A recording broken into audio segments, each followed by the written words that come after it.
आइए भक्तों, आज सुनते हैं आषाढ़ पूर्णिमा के दिन श्री सत्यनारायण भगवान की कथा एवं आरती।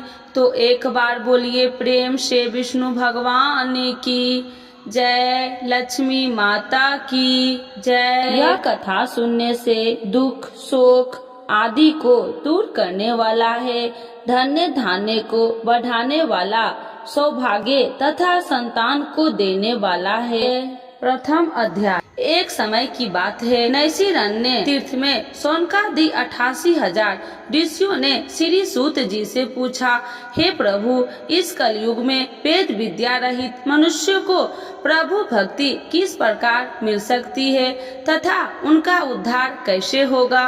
इसलिए हे मुनि श्रेष्ठ, कोई ऐसा व्रत कहिए जिससे थोड़े समय में पुण्य प्राप्त होवे तथा मन वांछित फल मिले। ऐसा कथा सुनने की हमारी इच्छा है। सर्वशास्त्र ज्ञाता सूत जी बोले, हे वैष्णव, मैं पूज्य, आप सबने सर्व प्राणियों के हित की बात पूछी है। अब मैं उस श्रेष्ठ व्रत को आप लोगों से कहूँगा जिस व्रत को नारद जी ने लक्ष्मी नारायण से पूछा था। एक समय योगी राज नारद जी दूसरे के हित की इच्छा से अनेक लोकों में घूमते हुए मृत्यु लोक में आ पहुँचे। वहाँ बहुत योनियों में जन्मे हुए प्रायः सभी मनुष्यों को अपने कर्मों के द्वारा अनेक दुखों से पीड़ित देखकर सोचा कि किस यत्न के कारण से निश्चय ही इनके दुख का नाश हो सकेगा। नारद ऐसा मन में सोचकर विष्णु लोक को गए। वहाँ श्वेत वर्ण और 4 भुजा वाले देवों के इस नारायण को, जिनके हाथ में शंख चक्र गदा और पद्म थे तथा वरमाला पहने हुए थे, देखकर स्तुति करने लगे। हे भगवान, आप अत्यंत शक्ति से संपन्न है, मन तथा वाणी भी आपको नहीं पा सकती। आपका यदि मध्य और अंत नहीं है, निर्गुण स्वरूप सृष्टि के कारण भूत व भक्तों के दुखों को नष्ट करने वाले हो, आपका मेरा नमस्कार है। नारद जी से इस प्रकार की स्तुति सुनकर विष्णु भगवान बोले, हे मुनि श्रेष्ठ, आपके मन में क्या है? आपका यहाँ किस काम के लिए आगमन हुआ है? निसंकोच कहो। तब नारद मुनि बोले, मृत्यु लोक में सब मनुष्यों को अनेक योनियों में पैदा हुआ है। अपने कर्मों के द्वारा उनके प्रकार के दुखों से दुखित हो रहे हैं। हे नाथ, मुझ पर दया रखते हैं तो बतलाइए कि उन मनुष्यों के सब दुख थोड़े से प्रयत्न से ही कैसे दूर हो सकते हैं। श्री भगवान जी बोले, हे नारद, मनुष्य की भलाई के लिए तुमने बहुत अच्छी बात पूछी है। जिस व्रत के करने से मनुष्य मोह से छूट जाता है, मैं वह कहता हूँ, सुनो। बहुत पुण्य देने वाला है। स्वर्ग तथा मनुष्य लोक दोनों में दुर्लभ एक उत्तम व्रत है। आज मैं प्रेम वश होकर तुमसे कहता हूँ, सत्यनारायण का यह व्रत अच्छी तरह विधान पूर्वक करके मनुष्य तुरंत ही यहाँ सुख भोग कर मरने पर मोक्ष को प्राप्त होता है। श्री भगवान के वचन सुनकर नारद मुनि बोले, उस व्रत का क्या फल है, क्या विधान है, किसने यह व्रत किया है और किस दिन यह व्रत करना चाहिए, विस्तार से बतलाइए। भगवान बोले, दुख शोक आदि को दूर करने वाला, धन्य धान्य को बढ़ाने वाला, सौभाग्य तथा संतान को देने वाला, यह व्रत सब स्थान पर विजयी करने वाला है। भक्ति और श्रद्धा के साथ किसी भी दिन मनुष्य श्री सत्यनारायण भगवान के शाम के समय ब्राह्मणों और बांधवों के साथ धर्मपरायण होकर पूजा करे। भक्ति भाव से नवेद, केले का खम्भ, घी, दूध और गेहूं के चूर्ण सवाया लबे। गेहूं के अभाव में साठी के चूर्ण, शक्कर तथा गुड़ ले आए और सब भक्षण योग पदार्थ जमा करके भगवान को अर्पण कर देवे तथा बंधुओं समेत ब्राह्मणों को भोजन करवावे। तत्पश्चात स्वयं भोजन करके नित्य गीत आदि का आचरण कर सत्यनारायण भगवान को स्मरण करते हुए समय व्यतीत करे। इस तरह व्रत करने पर मनुष्य की इच्छा निश्चय ही पूरी होती है। विशेषकर कली काल में भूमि पर यही मोक्ष का सरल उपाय है। इति श्री सत्यनारायण व्रत कथा प्रथम अध्याय संपूर्ण। तो एक बार बोलिए प्रेम से श्री सत्यनारायण भगवान की जय। द्वितीय अध्याय। सूत जी बोले, हे ऋषियों, जिन्होंने पहले समय में इस व्रत को किया है उनका वृतांत कहता हूँ, ध्यान से सुनो। सुंदर काशीपुरी नगरी में अति निर्धन ब्राह्मण रहता था। वह भूख और प्यास से बेचैन हुआ नित्य ही पृथ्वी पर घूमता था। ब्राह्मणों से प्रेम करने वाले भगवान ने ब्राह्मण को दुखी देखकर बूढ़े ब्राह्मण का रूप धरकर उसके पास जा आदर के साथ पूछा, हे वृद्ध, नित्य दुखी हुआ पृथ्वी पर क्यों घूमता है? हे श्रेष्ठ ब्राह्मण, यह सब मुझसे कहो, मैं सुनना चाहता हूँ। ब्राह्मण बोला, मैं बहुत निर्धन ब्राह्मण हूँ, भिक्षा के लिए पृथ्वी पर फिरता हूँ। हे भगवान, यदि आप इसका उपाय जानते हैं तो कृपा कर कहो। वृद्ध ब्राह्मण बोला कि सत्यनारायण भगवान मनोवांछित फल देने वाले हैं, इसीलिए हे ब्राह्मण, तू उनका पूजन कर, जिसके करने से मनुष्य सब दुखों से मुक्त होता है। ब्राह्मण को व्रत का सारा विधान बतलाकर बूढ़े ब्राह्मण का रूप धारण करने वाले सत्यनारायण भगवान अंतर ध्यान हो गए। जिस व्रत को वृद्ध ब्राह्मण ने बतलाया, मैं उसको अभ्यास करूंगा। यह निश्चय करने पर उस ब्राह्मण को भी नींद न आई। वह सवेरे के लिए चला। उस दिन उसको भिक्षा में बहुत सा धन मिला, जिससे बंधु बांधवों के साथ उसने सत्यनारायण का व्रत किया। उसके करने से वह ब्राह्मण सब दुखों से छूटकर अनेक प्रकार की संपत्तियों से युक्त हुआ। उस समय से वह ब्राह्मण हर मास व्रत करने लगा। इस तरह सत्यनारायण भगवान के व्रत को जो करेगा सब पापों से छूटकर मोक्ष को प्राप्त होगा। आगे जो पृथ्वी पर सत्यनारायण का व्रत करेगा वह मनुष्य सब दुखों से छूट जाएगा। इस तरह नारद जी ने सत्यनारायण का कहा हुआ यह व्रत तुमने कहा, हे वृद्ध, अब मैं और क्या कहूँ? ऋषि बोले, हे मुनि श्रेष्ठ, संसार में इस ब्राह्मण से सुनकर किस किस ने इस व्रत को किया, हम सब वह सुनना चाहते हैं। इसके लिए हमारे मन में श्रद्धा है। सूत जी बोले, हे मुनियों, जिसने इस व्रत को किया है वह सब सुनो। एक समय वह ब्राह्मण धन और ऐश्वर्य के अनुसार बंधु बांधवों के साथ व्रत करने को तैयारी हुआ। उसी समय एक लकड़ी बेचने वाला बूढ़ा आदमी आया और बाहर लकड़ियों को रखकर ब्राह्मण के मकान में गया। प्यास से दुखी लकड़हारा उनको व्रत करते देखकर ब्राह्मण को नमस्कार करके पूछने लगा कि आप यह क्या कर रहे हैं और इसके करने से क्या फल मिलता है, कृपया करके मुझसे कहो। ब्राह्मण ने कहा, सब मनोकामनाओं को पूरा करने वाला यह सत्यनारायण भगवान का व्रत है। इसकी ही कृपा से मेरे यहाँ धन्य धान्य आदि की वृद्धि हुई है। ब्राह्मण से व्रत के बारे में जानकर लकड़हारा बहुत प्रसन्न हुआ। चरणामृत ले और प्रसाद खाने के बाद अपने घर को आया। लकड़हारे ने मन में इस प्रकार का संकल्प किया कि आज ग्राम में लकड़ी बेचने से जो धन मिलेगा उसी से सत्यनारायण देव का उत्तम व्रत करूंगा। यह मन में विचार कर वह बूढ़ा लकड़हारा लकड़ियां अपने सिर पर रखकर जिस नगर में धनवान लोग रहते थे वह ऐसे ही सुंदर नगर में गया।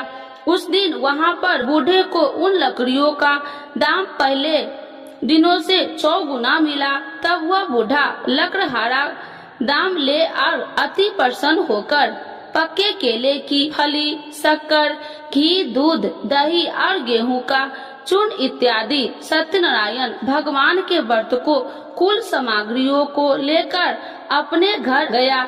फिर उसने अपने भाइयों को बुलाकर विधि के साथ भगवान का पूजन और व्रत किया। उस व्रत के प्रभाव से बूढ़ा लकड़हारा धन धान्य आदि से युक्त हुआ और संसार के समस्त सुख भोगकर वैकुंठ को चल गया। इति श्री सत्यनारायण व्रत कथा 2य अध्याय संपूर्ण। तो एक बार बोलिए प्रेम से श्री सत्यनारायण भगवान की जय। 3य अध्याय। श्री सूत जी बोले, हे श्रेष्ठ मुनियों, अब मैं आगे की एक कथा कहता हूँ। प्राचीन काल में उल्कामुख नाम का एक महान ज्ञानी राजा था। वह जितेंद्रिय और सत्यव्रता था। प्रतिदिन मंदिरों में जाता तथा गरीबों को धन देकर उनके दुख दूर करता था। उसकी पत्नी कमल के समान सुंदर मुख वाली और सती साध्वी थी। एक दिन भद्रशिला नदी के तट पर वे दोनों विधि विधान से सहित श्री सत्यनारायण भगवान का व्रत कर रहे थे। उस समय वहाँ साधु नामक एक वैश्य आया। उसके पास व्यापार के लिए बहुत सा धन था। वह वैश्य नाम को नदी के किनारे पर ठहराकर राजा के पास आया।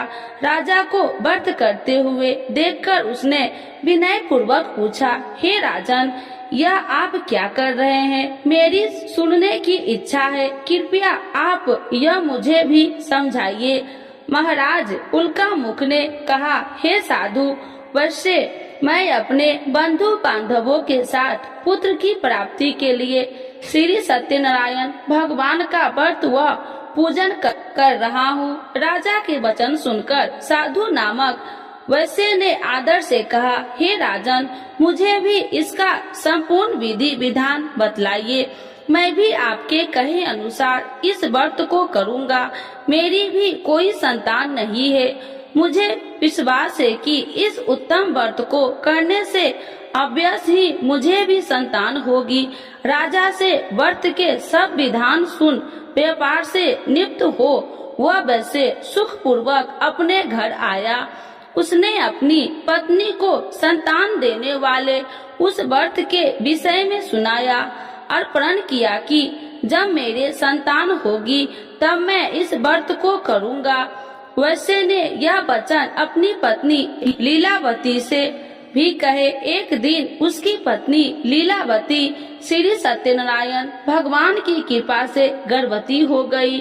10वें महीने में उसने एक अति सुंदर कन्या को जन्म दिया। दिनों दिन वह कन्या इस तरह बढ़ने लगी जैसे शुक्ल पक्ष का चंद्रमा बढ़ता है।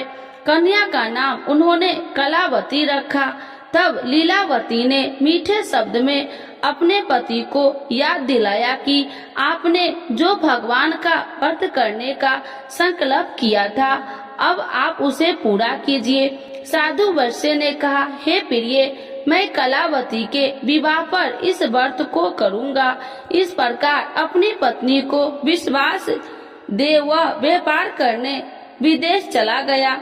कलावती पितृगृह में वृद्धि को प्राप्त हो गई। लौटने पर साधु ने जब नगर में सखियों के साथ अपनी वयस्क होती हुई पुत्री को खेलते देखा तो उसने उसके विवाह की चिंता हुई। तब उसने एक दूत को बुलाकर कहा कि उसकी पुत्री के कोई सुंदर वर देखकर लाए। दूत साधु नामक वैश्य आज्ञा पाकर कंचन नगर पहुंचा और देखा भालकर वैश्य की कन्या के लिए एक शुंगे वनिक पुत्र ले आया। उस सुंदर लड़के के साथ साधु नामक वैश्य ने अपने बंधु बांधवों सहित प्रचित होकर अपनी पुत्री का विवाह कर दिया। दुर्भाग्य से वह विवाह के समय श्री सत्यनारायण भगवान का व्रत करना भूल गया। इस पर श्री सत्यनारायण अत्यंत क्रोधित हो गए। उन्होंने वैश्य को श्राप दिया कि तुम्हें दारुण दुख प्राप्त होगा और फिर अपने कार्यों में कुशल हुआ वैश्य अपने दामाद सहित नाव पर बेड़ा लेकर व्यापार करने के लिए सागर के समीप स्थित रत्न सारनपुर नगर में गया। रत्न सारनपुर चंद्रकेतु नामक राजा राज करता था। दोनों ससुर जमाई चंद्रकेतु राजा के उस नगर में व्यापार करने लगे। एक दिन भगवान श्री सत्यनारायण की माया से प्रेरित एक चोर राजा चंद्रकेतु का धन चुराकर भाग रहा था। राजा के दूत को अपने पीछे तेजी से आते देखकर चोर ने घबराकर राजा को धन को वैश्य की नाव में चुपचाप रख दिया। वहाँ से ससुर जमाई ठहरे हुए थे और भाग गया। जब दूत ने उस वैश्य के पास राजा के धन को रखा देखा तो उन्होंने उस ससुर दामाद को ही चोर समझा। वे उन ससुर दामाद को दोनों को बांधकर ले गए और राजा के समीप जाकर बोले, आपका धन चुराने वाला ये दोनों चोर हम पकड़कर लाए हैं, देखकर आज्ञा दे। तब राजा ने बिना उस वैश्य की बात सुने उन्हें कारागार में डालने की आज्ञा दे दी। इस प्रकार राजा की आज्ञा से उनको कारावास में डाला दिया गया तथा उनका सारा धन भी छीन लिया गया। श्री सत्यनारायण भगवान के श्राप के कारण उस वैश्य की पत्नी लीलावती व पुत्री कलावती भी घर पर बहुत दुखी हुई। उनका सारा धन चोर चुरा कर ले गए। मानसिक व शारीरिक पीड़ा तथा भूख प्यास से अति दुखी हो भोजन की आस में कलावती एक ब्राह्मण के घर गई। उसने ब्राह्मण को श्री सत्यनारायण भगवान का व्रत विधि पूर्वक करते देखा। उसने कथा सुनी और श्रद्धा पूर्वक प्रसाद ग्रहण कर रात को घर आई। माता ने कलावती से पूछा, हे पुत्री, तू अब तक कहाँ रही? मैं तेरे लिए बहुत चिंतित थी। माता के शब्द सुन कलावती बोली, हे माता, मैंने एक ब्राह्मण के घर श्री सत्यनारायण भगवान का व्रत होते देखा और मेरी भी उस उत्तम व्रत को करने की इच्छा है। माता ने कन्या के वचन सुनकर श्री सत्यनारायण भगवान के पूजन की तैयारी की। उसने बंधुओं सहित श्री सत्यनारायण भगवान का पूजन व व्रत किया और वर मांगा कि मेरे पति और दामाद शीघ्र ही घर लौट आए। साथ ही विनती की, हे प्रभु, अगर हमसे कोई भूल हुई तो हम सबका अपराध क्षमा करो। श्री सत्यनारायण भगवान इस व्रत से संपन्न हो गए। उन्होंने राजा चंद्रकेतु को स्वप्न में दर्शन देकर कहा, हे राजन, जिन दोनों वैश्यों को तुमने बंदी बना रखा है वे निर्दोष है। उन्हें प्रातः ही छोड़ दो। उनका सब धन जो तुमने अधिग्रहित किया है लौटा दो, अन्यथा मैं तुम्हारा राज्य, धन, पुत्र आदि सब नष्ट कर दूंगा। राजा से ऐसे वचन सुनकर भगवान अंतर्ध्यान हो गए और फिर प्रातः काल राजा चंद्रकेतु के दरबार में सबको अपना स्वप्न सुनाया और सैनिक को आज्ञा दी कि दोनों वैश्य को कैद से मुक्त कर दरबार में ले आओ। दोनों ने आते ही राजा को प्रणाम किया। राजा ने कोमल वचनों से कहा, हे महामुने भावो, तुम्हें अज्ञानतावश ऐसा कठिन दुख प्राप्त हुआ है। अब तुम्हें कोई भय नहीं, तुम मुक्त हो। इसके बाद राजा ने उनको नए नए वस्त्राभूषण पहनाए तथा उनकी जितना धन लिया था उसको दोगुना लौटाकर आदर से विदा किया। दोनों वैश्य अपने घर को चल दिए।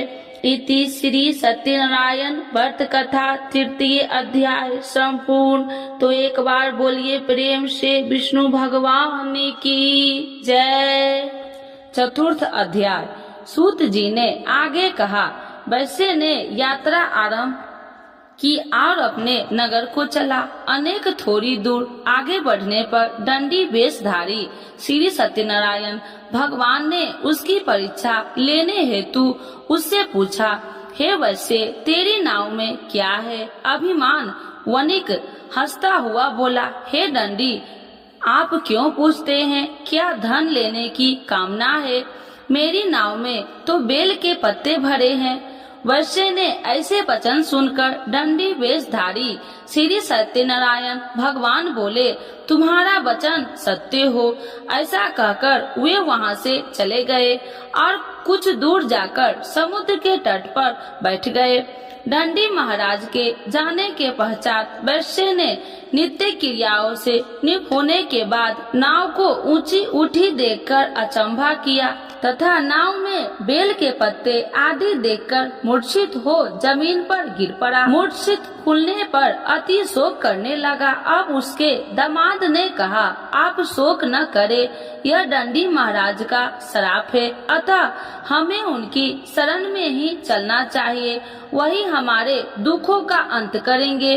दामाद के वचन सुनकर वह वैश्य दंडी भगवान के पास पहुंचा और अत्यंत भक्ति भाव से पश्चाताप करते हुए बोला, मैंने तो आपसे अत्यंत वचन कहे थे, उनके लिए मुझे क्षमा करे। ऐसा कहकर वह शोकातुर हो रोने लगा। तब दंडी भगवान बोले, हे वणिक पुत्र, मेरी आज्ञा से ही बार बार तुझे दुख कष्ट प्राप्त हुआ है, तू मेरी पूजा से विमुख हुआ है। तब उस वैश्य ने कहा, हे भगवान, आपकी माया को ब्रह्मा आदि देवता भी नहीं जान पाते, तब मैं मूर्ख भला कैसे जान सकता हूँ? आप प्रसन्न होइए, मैं अपनी क्षमता अनुसार आपकी पूजा करूँगा। मेरी रक्षा कीजिए और मेरी नौका को पहले के समान धन से परिपूर्ण कर दीजिए। उसके भक्ति से परिपूर्ण वचन सुनकर श्री सत्यनारायण भगवान प्रसन्न हो गए और उसकी इच्छा अनुसार वर देकर अंतर्ध्यान हो गए।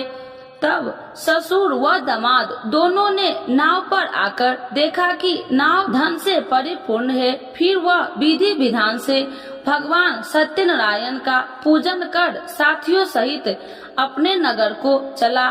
तब वह अपने नगर के निकट पहुंचा। तब उसने एक दूत को अपने घर भेजा। दूत ने साधु नामक वैश्य के घर जाकर उसकी पत्नी को नमस्कार किया और कहा, आपके पति अपने जमाता सहित इस नगर में समीप आ गए हैं। लीलावती और उसकी कन्या कलावती इस समय भगवान का पूजन कर रही थी। दूत का वचन सुनकर साधु की पत्नी ने बड़े हर्ष के साथ सत्यनारायण भगवान का पूजन पूर्ण किया और अपनी पुत्री से कहा, मैं अपने पति के दर्शन को जाती हूँ, तू पूजन पूर्ण कर शीघ्र आ जाना। परंतु कलावती पूजन एवं प्रसाद छोड़कर अपने पति के दर्शन के लिए चली गई। पूजन एवं प्रसाद की अवज्ञा के कारण भगवान सत्यनारायण ने रुष्ट हो उसके पति को नाव सहित पानी में डुबो दिया। कलावती अपने पति को न पाकर रोती हुई जमीन पर गिर पड़ी। नौका को डूबा हुआ तथा कन्या को रोती हुई देख साधु नामक वैश्य द्रवित होकर बोला, हे प्रभु, मुझसे या मेरे परिवार से अज्ञानतावश जो अपराध हुआ है उसे क्षमा करे। उसके ऐसे वचन सुनकर सत्यदेव भगवान प्रसन्न हो गए। आकाशवाणी हुई, हे वैश्य, तेरी पुत्री तेरा प्रसाद छोड़कर आई है, इसीलिए इसका पति अदृश्य हुआ है। यदि वह घर जाकर प्रसाद ग्रहण कर लौटे तो इसे इसका पति अवश्य मिलेगा। आकाशवाणी सुनकर कलावती ने घर पहुंचकर प्रसाद ग्रहण किया और फिर आकर अपने पति को पूर्व रूप में पाकर वह अति प्रसन्न हुई तथा उसने अपने पति के दर्शन किए। तत्पश्चात साधु वैश्य ने वही बंधु बांधवों सहित सत्य देव का विधि पूर्वक पूजन किया। वह इस लोक के सभी प्रकार के सुख भोग कर अंत में मोक्ष को प्राप्त हुआ। इति श्री सत्यनारायण व्रत कथा चतुर्थ अध्याय संपूर्ण। एक बार बोलिए प्रेम से श्री सत्यनारायण भगवान की जय। पंचम अध्याय श्री सूत जी बोले, हे ऋषिगण, मैं एक और कथा कहता हूँ, आप सभी ध्यान से सुनो। सदा प्रजा के लिए चिंतित तुंगध्वज नाम का एक राजा था।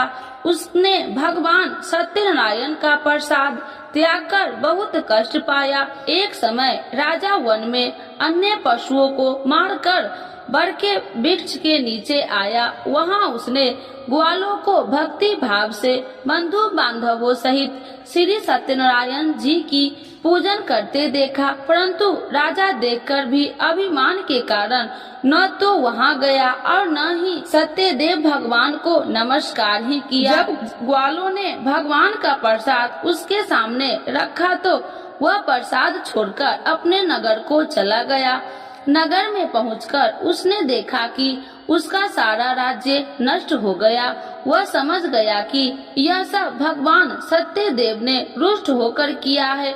तब वह वन में वापस आया और ग्वालों के समीप जाकर विधि पूर्वक पूजन कर प्रसाद ग्रहण किया तो सत्यनारायण की कृपा से सब कुछ पहले जैसा ही हो गया और लंबे समय तक सुख भोग कर मरणोपरांत वह मोक्ष को प्राप्त हुआ। जो मनुष्य इस श्रेष्ठ दुर्लभ व्रत को करेगा, श्री सत्यनारायण भगवान की कृपा से उसे धन्य धान्य की कोई कमी नहीं होगी। निर्धन धनी और बंदी बांधवों से मुक्त होकर निर्भय हो जाता है। संतानहीन को संतान की प्राप्ति होती है तथा सब इच्छाएं पूर्ण कर अंत में वह वैकुंठ धाम को जाता है।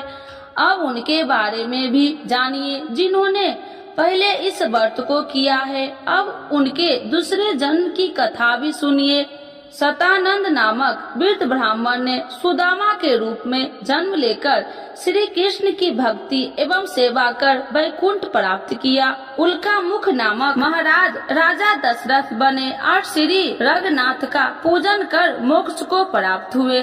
साधु नाम के वैश्य ने धर्मात्मा व सत्य प्रतिज्ञ राजा मोरध्वज बनकर अपने पुत्र को ओर से चीर कर वैकुंठ धाम प्राप्त किया। महाराज तुंगध्वज और स्वयंभू मनु बने। उन्होंने बहुत से लोगों को भगवान की भक्ति में लीन करवाकर वैकुंठ धाम प्राप्त किया। लकड़हारा अगले जन्म में गिरि नामक निषाद राजा बना, जिसने राम के चरणों की सेवा कर अपने सभी जन्मों को संवार लिया। इति श्री सत्यनारायण व्रत कथा 5th अध्याय संपूर्ण। तो एक बार बोलिए प्रेम से भगवान श्री सत्यनारायण की जय। आरती श्री सत्यनारायण जी की जय। लक्ष्मी रमीना श्री जय लक्ष्मी रमीना सत्यनारायण स्वामी जनिपात की हरिना।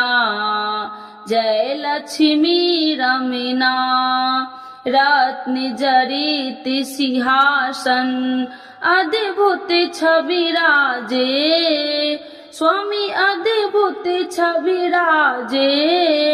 नारद करत निरंजन घंटा ध्वनि बाजे। ओम जय लक्ष्मी रमीना प्रगट भये कलिकारणी दिज को दरस दियो स्वामी दिज को दरस दियो। बूढ़ो ब्राह्मण बन कर कंचन महल कियो। जय लक्ष्मी रमीना दुर्लभ भील कठारो इन पर कृपा करी स्वामी इन पर कृपा करी। चंद चूर एक राजा जिनकी विपत्ति हरी।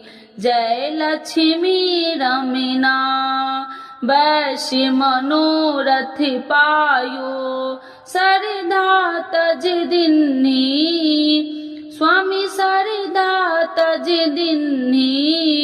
सफल भोग प्रभु जी फिर स्तुति किन्नी।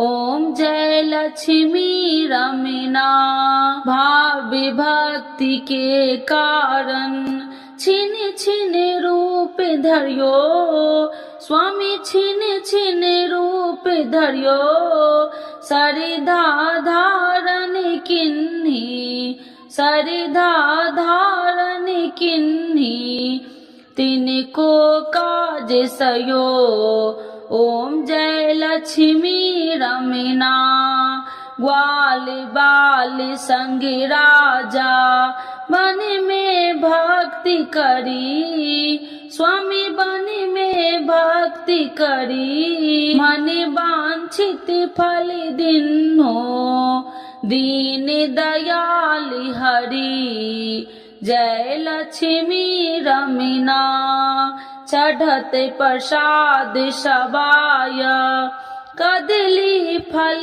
में बा स्वामी कदली फल में बा धूप दीप तुलसी से राजी सत्य देवा ओम जय लक्ष्मी रमना।